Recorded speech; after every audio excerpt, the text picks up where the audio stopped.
صلوات صلوات صلوات صلوات صلوات صلوات صلوات صلوات۔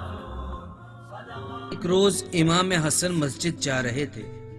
راستے میں انہوں نے ایک سیاہ چہرے والے غلام کو دیکھا کہ گلی کے کنارے میں بیٹھا ہوا ہے اور ہاتھ میں روٹی کا ایک ٹکڑا ہے، جس میں سے وہ ایک لقمہ توڑ کر خود کھا رہا ہے اور دوسرا لقمہ ایک بھوکے کتے کو کھلا رہا ہے جو اس کے قریب میں بیٹھا ہے۔ حضرت نے جب اس منظر کو دیکھا تو آگے بڑھے، اس غلام کے قریب تشریف لائے اور کہا، اے غلام، کیوں اس کام کو انجام دیتے ہو؟ غلام نے جواب دیا، میرے آقا، یہ کتا بھی بھوکا ہے اور مجھے شرم آتی ہے کہ خداوند عالم کی دی ہوئی نعمت کو کھا کر اپنے پیٹ بھر لوں اور یہ کتا بھوکا رہ جائے اور امید کی نظروں سے مجھے دیکھتا رہے۔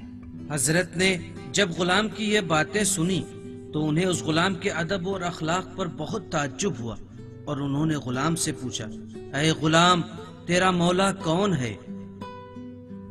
لوہار، وہی جس کی دکان اس گلی میں ہے، وہی میرا مالک ہے۔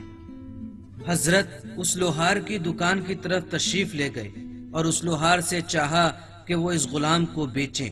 لوہار نے کہا، اگر یہ غلام آپ کو اچھا لگے تو لے لیجئے اور میری طرف سے فرزند زہرا کو ہدیہ دے دیجئے۔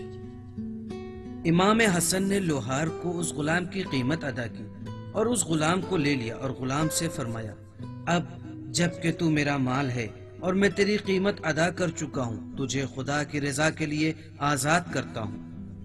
میرے آقا، میرے مولا، کس طرح میں آزاد ہو گیا؟ میرے کرم فرما، آپ نے مجھے کیوں آزاد کر دیا؟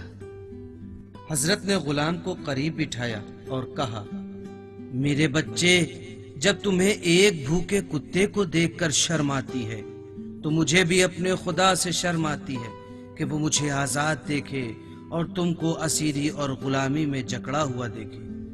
میرے آقا، آپ کے کردار میں پیغمبر اسلام کے کردار کی جھلک آتی ہے۔ کیا آپ ان کے فرزندوں میں سے ہیں؟